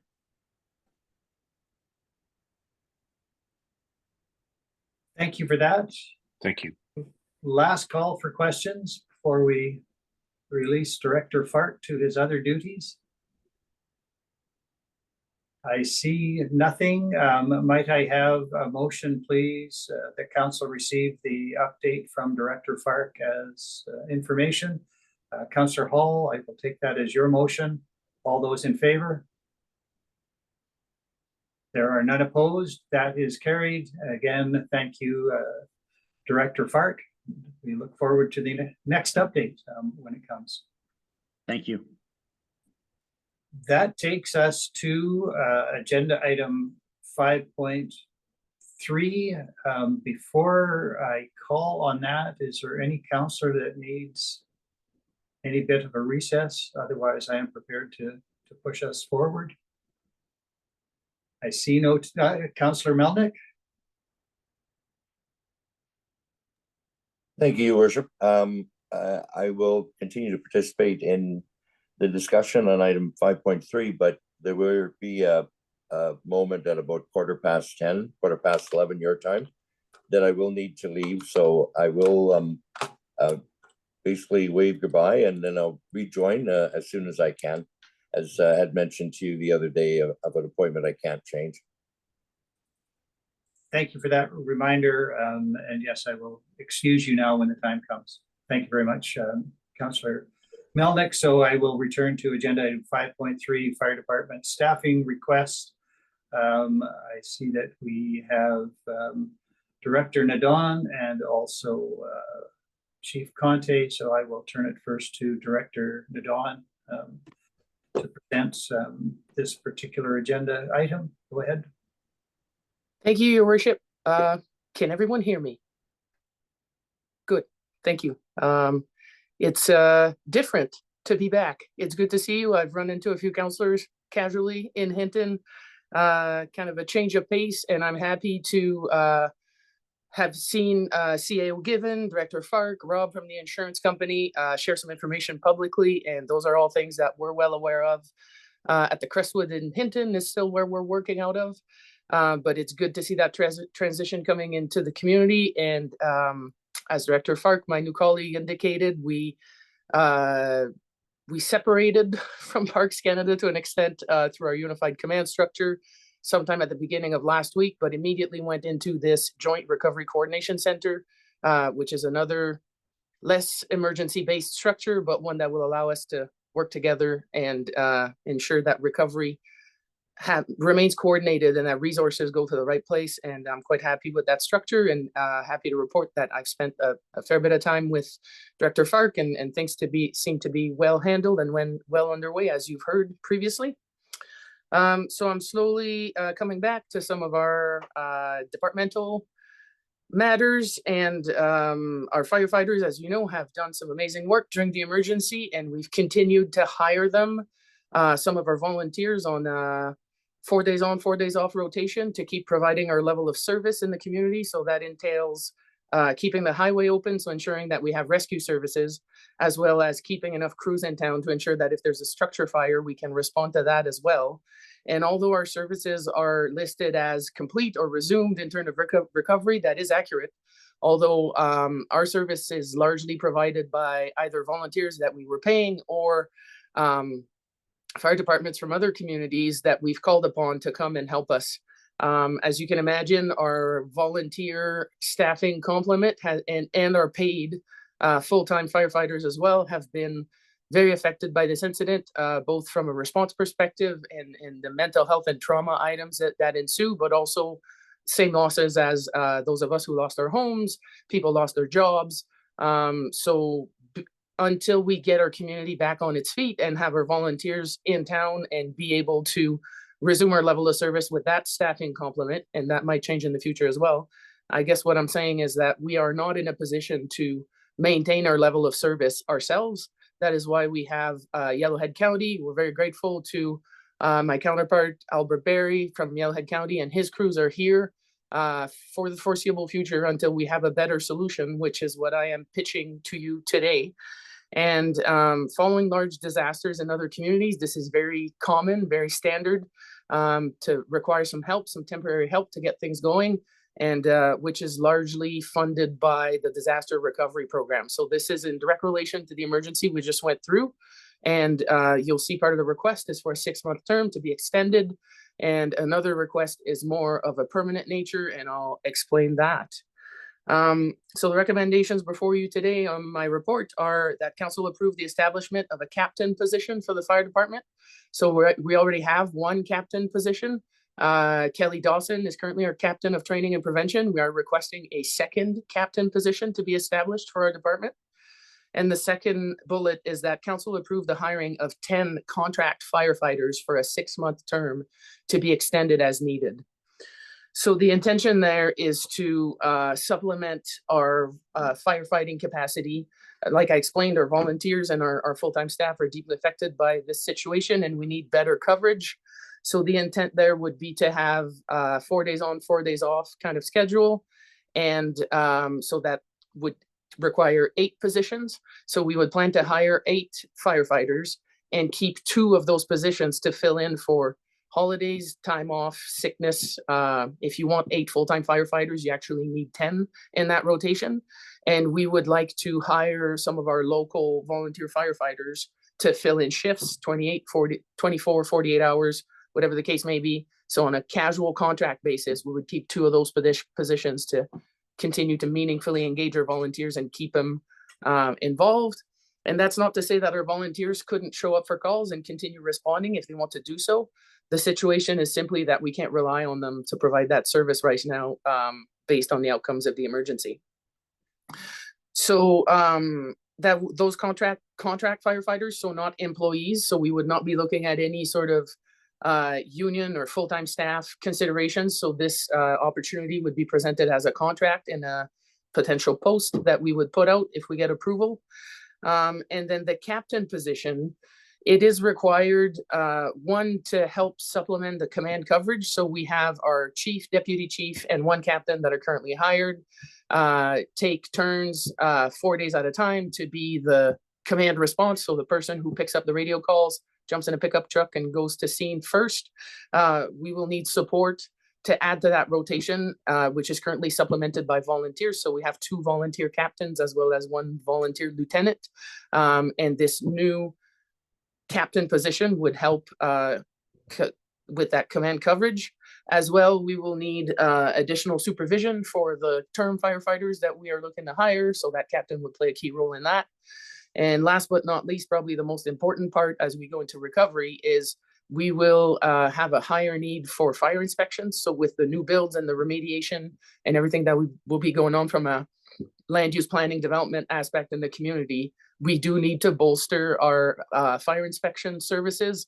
That was already a challenge for our captain, who is now looking at training and prevention. Those are two big files, and we're already kind of struggling with the inspections piece. There are a lot, keeping on top of them. It's very time consuming. And we had this on the books as our internal planning for the fire department to pitch to council anyway. We are just asking to bump that forward and establish that position, because we will need it as we go further into recovery. So generally speaking, this is the pitch. I think I've summarized the situation quite well in my report, and I couldn't be more grateful for the work that our firefighters have performed during this incident. It's been a long haul. We do need the help. And like I said, we have external fire departments helping us now. That is only a temporary solution. And this is why we need those positions to keep the highway open and keep residents in town, essentially. Matthew's here, Chief Conte's here to help answer any technical questions. And yeah, we're happy to take any questions. Thank you. Thank you, Director Dodon, for the report. And while we have you, Chief Conte, thank you for your incredible service and that of your team through this ordeal. It really has been outstanding, and you have the admiration and the thanks of an entire community. So thank you for that. Councillors, questions for Director Nadon? Councillor Demota. I'm trying to go later, but people weren't really raising their hands. So I think, just to start off, because not a lot of people will watch this in its entirety, and they'll be talking in the community about things that were discussed today. Some of it snippets will get covered in the media. And so, I did get a little bit of frustration from some community members on the amount of people that we added for temporary positions and a couple of longer term ones with regards to the urban planning department.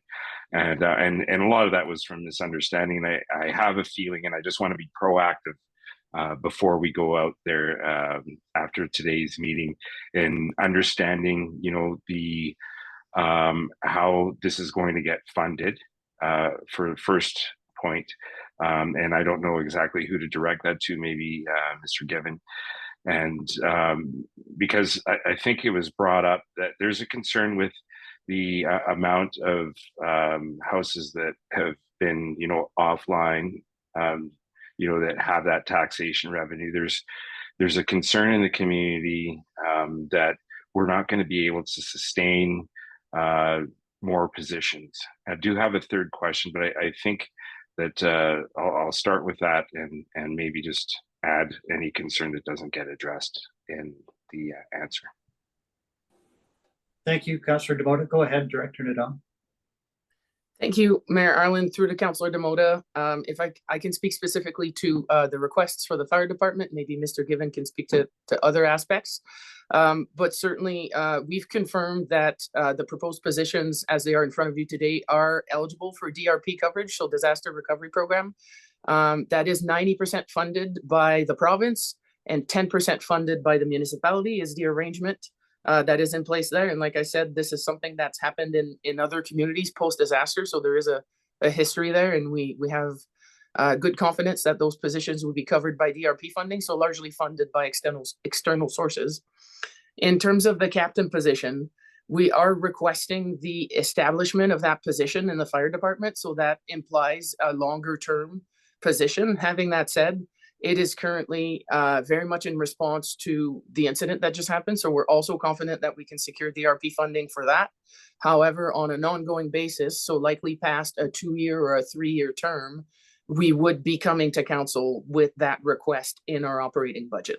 So that's something that I want to be clear and upfront about. And certainly it's kind of unusual that I would come to council with a request for that many positions and not have any funding details outlined. So that demonstrate the nature of the emergency and the incident that we're dealing with. But I think the concerns are well heard that from a fiscal perspective, there's continuity issues here that we need to look at. So very much those two requests to be funded by DRP for at least 2 years. We will not need the term firefighters for that length of time, but the captain position, yes.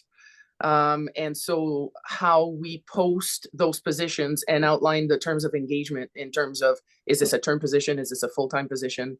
I'm prepared to go for a 2-year term on that one and return to council and have the future council the opportunity to determine whether or not they want to make that position permanent. But certainly this is very much incident related, DRP funding supported, and that's what I can say for those specific positions. I see Mr. Given came online. Maybe he wants to add something. Yeah, Your Worship, I think Director Nadon really hit it there. What we're looking at in all of these instances is coming forward with term positions. So, there is a need to staff up in a number of different areas to be able to support service delivery and recovery objectives. Administration is bringing these things forward as term positions that can be funded by DRP. If there's something that's different, we would absolutely let council and the community know. The intention is to ensure that we have that flexibility for the community in order to meet the demand that we're facing, in the immediate term, while allowing us that financial flexibility down the road to sort of right size as the demand decreases. So that's exactly what Director Nadon spoke to. And the other thing that I think we can recognize is that while the municipality's financial situation and the revenue, that we can draw from the property tax base has decreased by the loss of properties, we also expect our revenue to recover over time.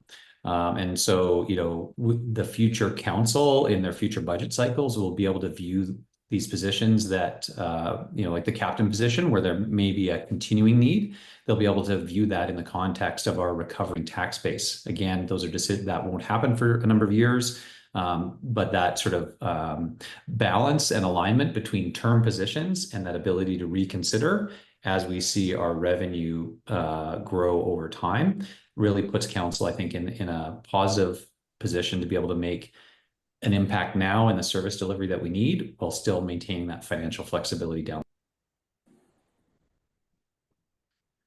Okay, well, thank you for that. Am I still alive? I seem to have lost sound.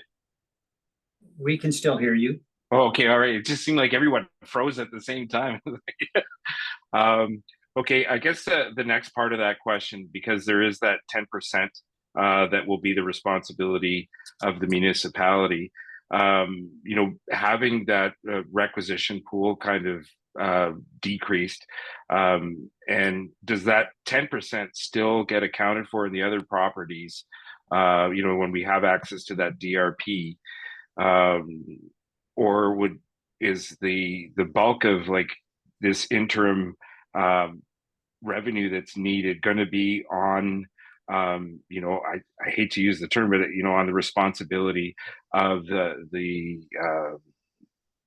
structures, the taxability of the properties within our community that are existing. Go ahead, Mr. Given. Your Worship, Director Nadon was right. The structure of the DRP program is that sort of 90-10 split. And what ends up happening is that the 10% contribution is sort of recovered from the overall DRP funding at the end. So it's a bit of a complex picture. This is a part of the reason why we want to bring some recommendations forward to council with respect to additional requests to the provincial and federal governments. Obviously, we have a drop in our base revenue, which we need to deal with. We also need to, cover some of these costs that are extraordinary costs, but that aren't, DRP eligible necessarily. And so we're going to be bringing some recommendations forward to you. And we think that there's some advocacy to be done particularly to the provincial government on that matter. So you can see more coming forward on this, we are going to need additional funding outside of DRP, and we're going to need the other two orders of government to contribute to that, but a slightly different from the need for staff in the immediate term. There's going to be a need for advocacy over the next number of years from council. Okay, and you know, I didn't word my question well as I wanted to, and I appreciate you picking up on the nuance of where I wanted to go, and that answers exactly what I wanted to hear. Thank you. Councillor Waxer. Thank you, Mayor Ireland, through you to CAO Given. Is that gap, that 10% gap, a normal thing in disasters and the request to higher levels of government for more funding? Is that a common occurrence? Your worship, for Councillor Waxer. So yes, that's how the program is set up. The DRP program is set up with that 10%. There are examples from other communities where the community has had some specific requests to the province to eliminate provincial requisitions or to allow the community to maintain some money from provincial requisitions. There are a number of different examples that we're following up on, and we're going to bring you some recommendations on those. Thank you. Other questions for Director Dadon? I have one then for you. You indicated that of the contract positions, offers would be made to members of the current volunteer brigade. Would that extend possibly also to the captain position? Would you anticipate that there might be sufficient training within the volunteer organization that somebody might be able to be recruited from the volunteers for that captain position? Thank you for the question, Your Worship. From my understanding of the status of our volunteer members, there's not that many of them that will be available for the kind of work. So whether their current circumstance allows them to apply, or they'd be interested in applying on a 6-month term, if they have the opportunity to resume their full-time regular jobs elsewhere, this may not be that attractive of a proposal. We know of a few volunteers that are interested. I see Chief having his hand up. I don't want to go into too much detail. Give him a chance to speak. But also training might be a challenge. So there are specific qualifications that come with the position. And all I can say is that certainly it would be an open and transparent posting process. I am personally very much of the opinion that we should support our volunteers as much as we can. We do have to maintain an open and transparent process and the right qualifications and all that. We are considering different wages. So if a member was less qualified but was interested in the position, that we could bridge them, help them with training, and make sure we engage them meaningfully. But I'll let Chief Conti add to that.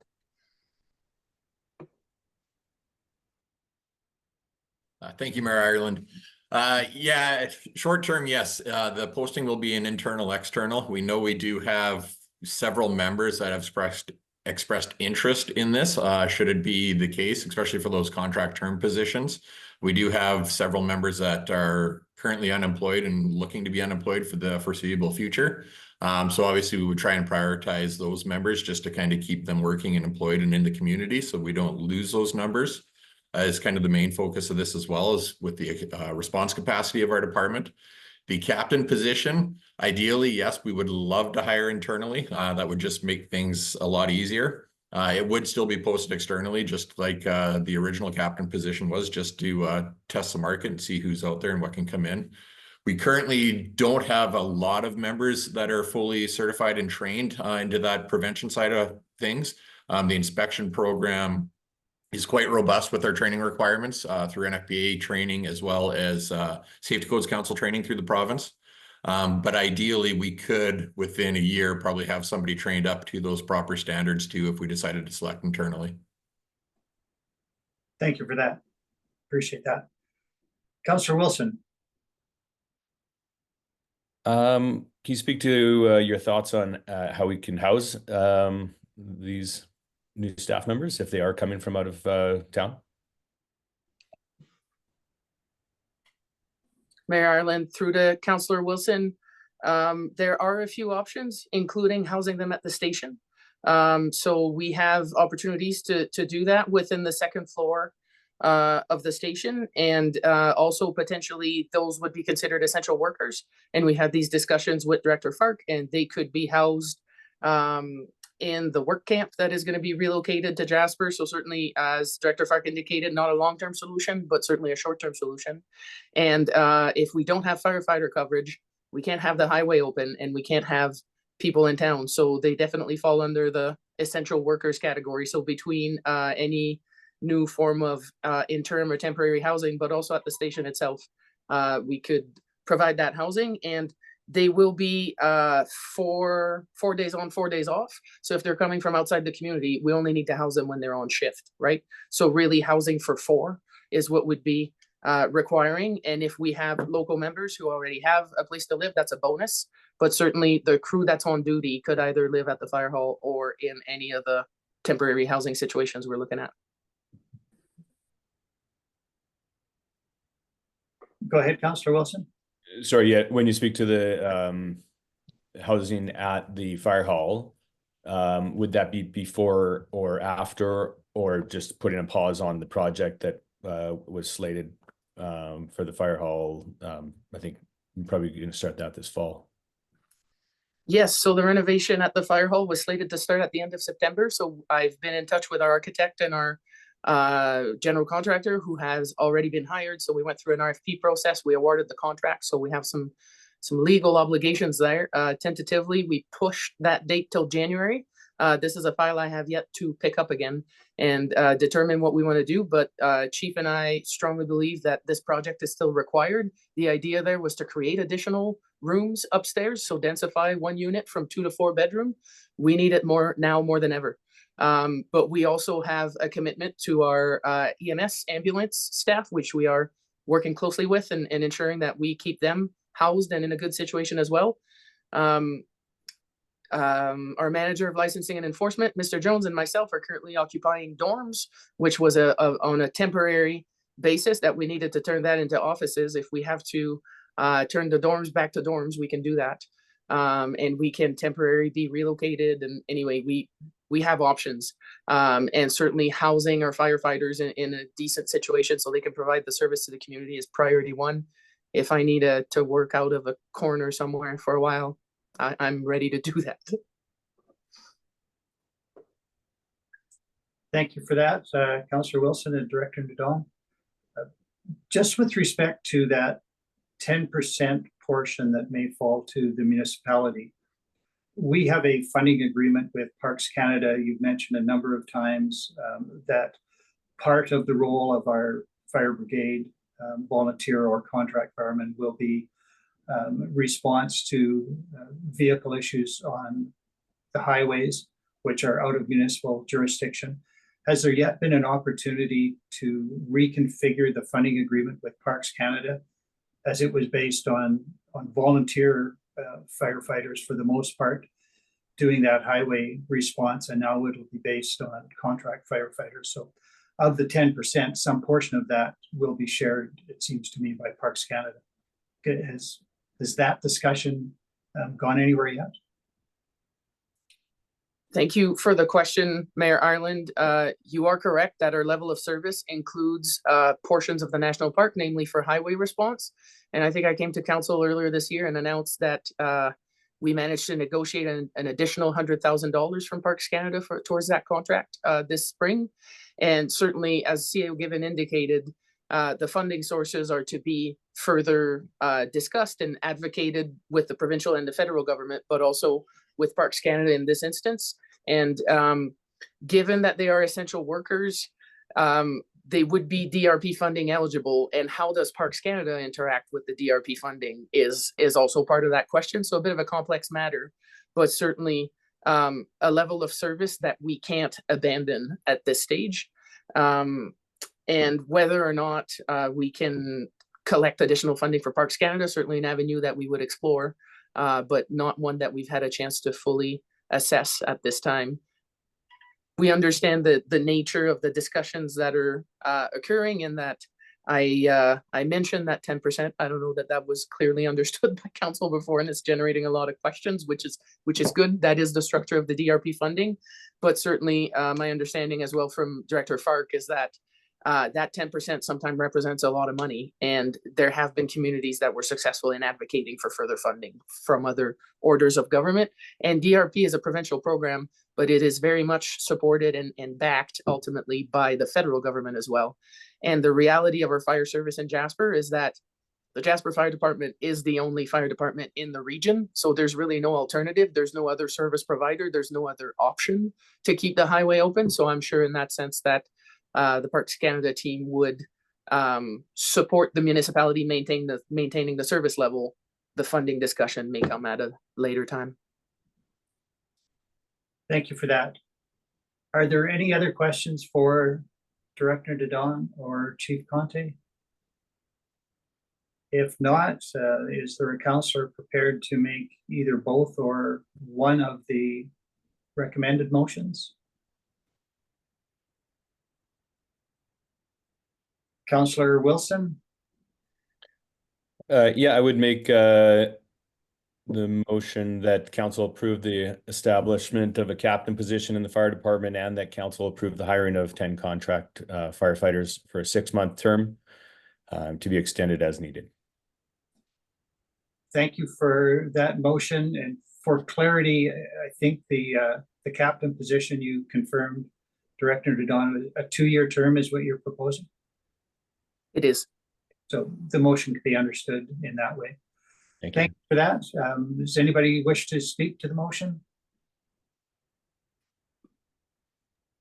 Councillor Waxer.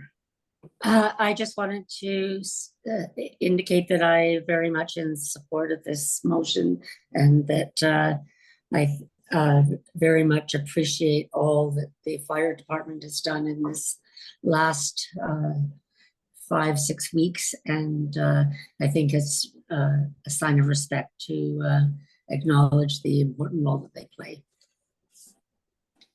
Thank you for that, Councillor Wilson.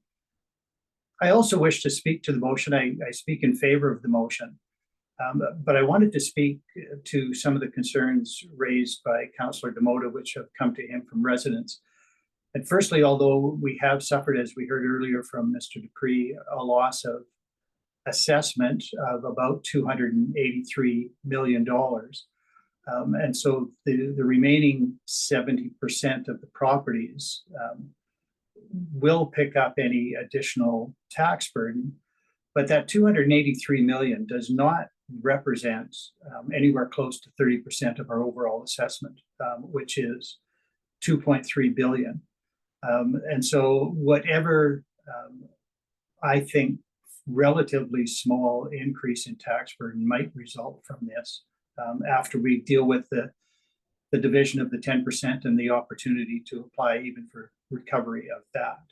I think it's fair to say that the 70% of the properties that remain do so because of the valor and the bravery of a volunteer fire department, which has been decimated. And so this is the only way we can move forward. We cannot have residents back in town. We cannot have visitors come back to town without a functioning fire department. And this is where we have got to because of the sacrifices of our own volunteers. So I appreciate the recommendations that have come forward. I am fully supportive. This is something that needs to be done to allow us to bring our residents back and from there to allow visitors back into the community. So I support the motion made by Councillor Wilson. Thank you. Councillor Demota. I really liked your responses and thank you very much for that. I'm also supporting it. And I'm impressed with the insight. So thank you for sharing that. Thank you. I will call the question then. All those in favor? That motion is carried. Thank you, Director Didon, and thank you again, Chief Conte, and please, on behalf of all of council and the community, extend our thanks to all of the brigade and to the members of the department. Thank you for your support. We appreciate it. Thank you very much. Very much appreciated.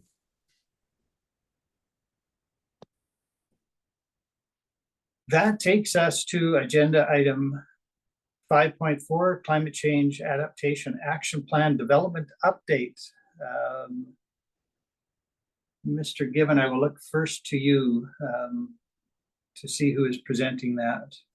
Oh, there is Director Sanders, so I presume it's you. Not everybody can fit on my screen, so I wasn't sure who all was there. Thank you much. Thank you very much, Mayor Ireland. I will present to you Mona El-Debi, who is our Manager of Environment and Energy, and she has been working feverishly on this, and Mona is going to make the presentation to you this morning. Thanks. Hello, Mayor Ireland, councillors, and thank you for the introduction, Beth. Happy to be here with you today to provide an update on the Climate Change Adaptation Action Plan development.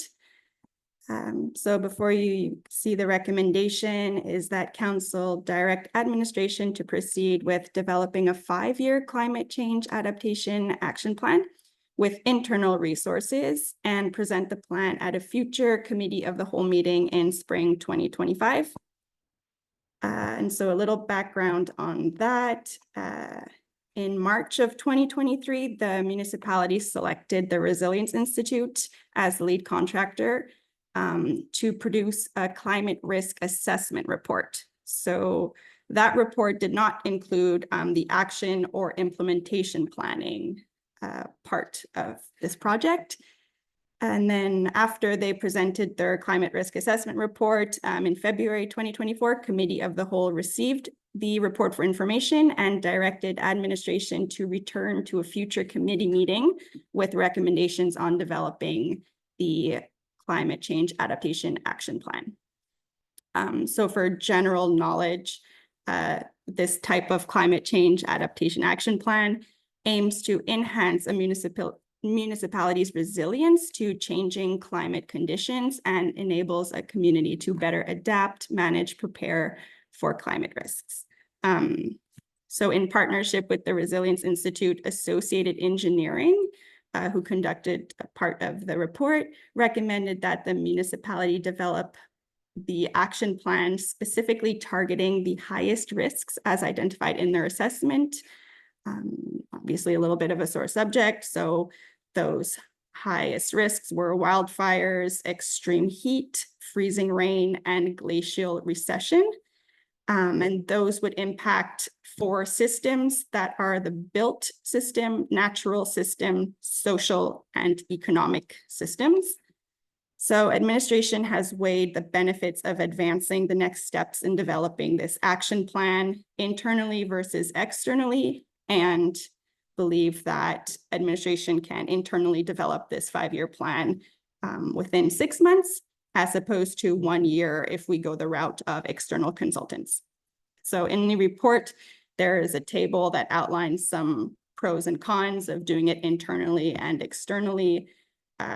So there's the 6 versus 12 months. There's also the cost aspect. So internally, there would be no direct costs. And externally, there would be either $50,000 to $150,000 in consultant fees. And in addition to that, administration would also have to manage the consultants, which would require internal resources. Some of the pros of doing it internally would be it's quicker to complete the plan and initiate the action. So we want to get to that action phase quicker. And then based on the report that we already received in February, the climate risk assessment report, there lists clear and appropriate recommendations to start the planning from. In addition to that, there's extensive amount of plans and reports available online through the MCCAC. And then in attachment to this report, there is actually a guide that was prepared by the MCCAC and All One Sky Foundation that lays out the steps to conducting a flexible approach to this climate adaptation planning that can be tailored to a community's needs. And then the main goal here, like I said, was to reach actions sooner because the MCAC currently does not offer funding for this planning stage. However, they do expect to open in February of 2025 an adaptation and action feasibility study funding and for implementation projects. So we want to meet that deadline as quick as possible so that we can apply for some of those fundings.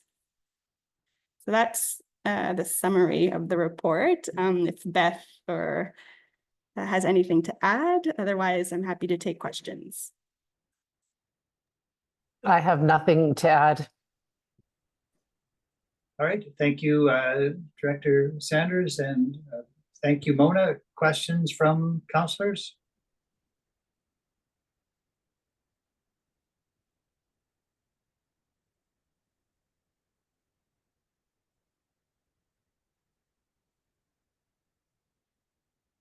Seeing no hands, I will begin. And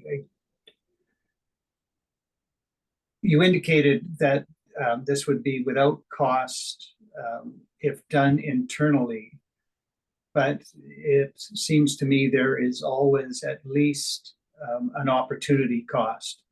So if it is you, for example, Mona, that is doing this work, is there some other work that will not get done? I can appreciate the timeline for the downstream funding.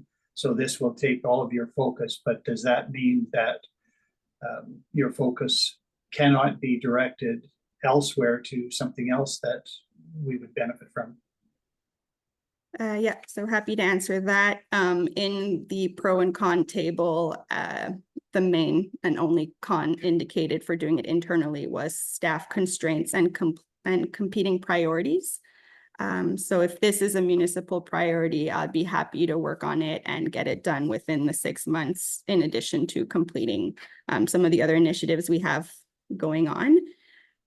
There's always future opportunities of funding, so we can keep an eye on that. And if ever there is additional funding to do it externally, that remains an option in the future.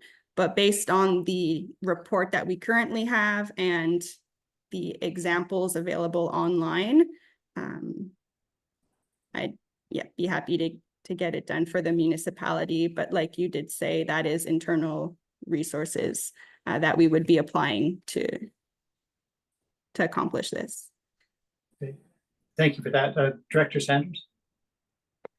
Yes, through you, Mayor Ireland, to council, the opportunity to have Mona do this work will serve us really well. We'll be able to use it when we're contemplating how to rebuild, what are the values and principles that we wish to have in play while we rebuild will be helpful. So there's a strategic priority in doing it now and doing it quickly and using Mona's expertise to do that. We don't have funds in place for that extra cost at the moment. So it's expedient to have Mona do it right now. And we just can, and it makes a lot of sense. All right, I appreciate that. I guess to the point, you did mention both in the report and just orally, competing priorities.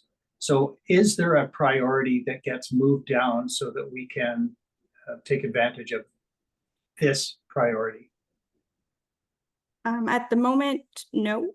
This is work that I can manage. That's been provided to me. If something else comes along the way, then we could reevaluate. But at the moment, this would be, like Beth said, a good strategic priority to accomplish. And I also did want to highlight again that if we do go the route of external consultants, there is still an aspect of collaboration and managing external, making sure that they meet our goals and objectives. So time would still be spent managing external consultants. So getting it done internally in this amount of time makes sense as well. Appreciate that. Thank you. Other questions?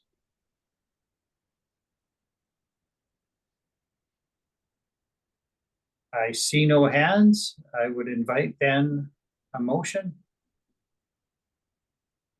Councillor Waxer?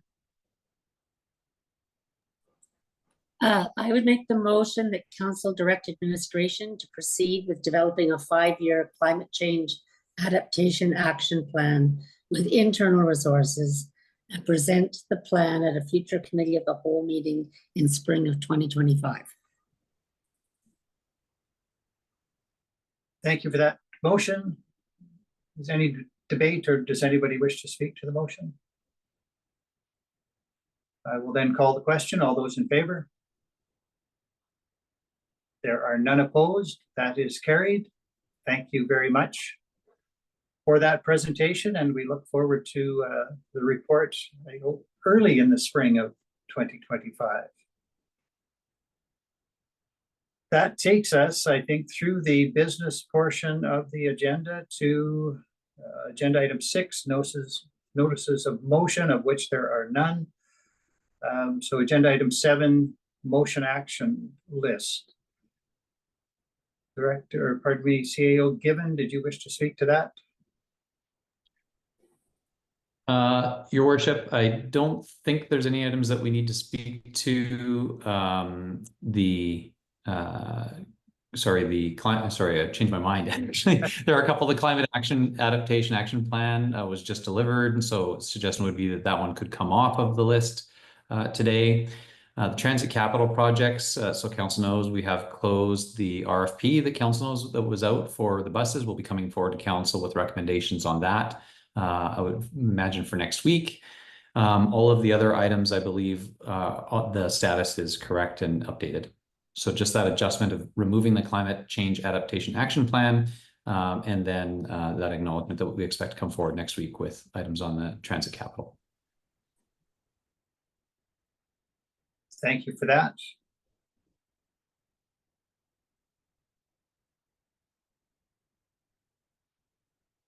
It's not listed, but I think then if there are no questions, we would need a motion to accept the update to the motion action list. Deputy Mayor Kelleher MP, your motion. I will call the question. All those in favor? There are none opposed. That is carried. Thank you.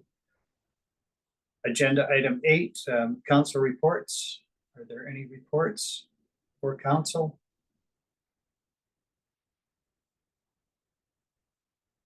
Seeing nothing. Upcoming events. The Alberta Munis Convention coming up in September. I can just add to that. I'm not sure that all of council is aware. At noon today, there will be a presentation at the Tim Hortons in Hinton of fundraising dollars that have been fundraised in the town of Hinton, and that will be presented to the Red Cross on behalf of Hinton residents to support the Jasper response spearheaded by the Red Cross. I understand that Director Reed will be there on behalf of the municipality of Jasper to receive those donated funds, and we thank Tim Hortons and the community of Hinton for their support.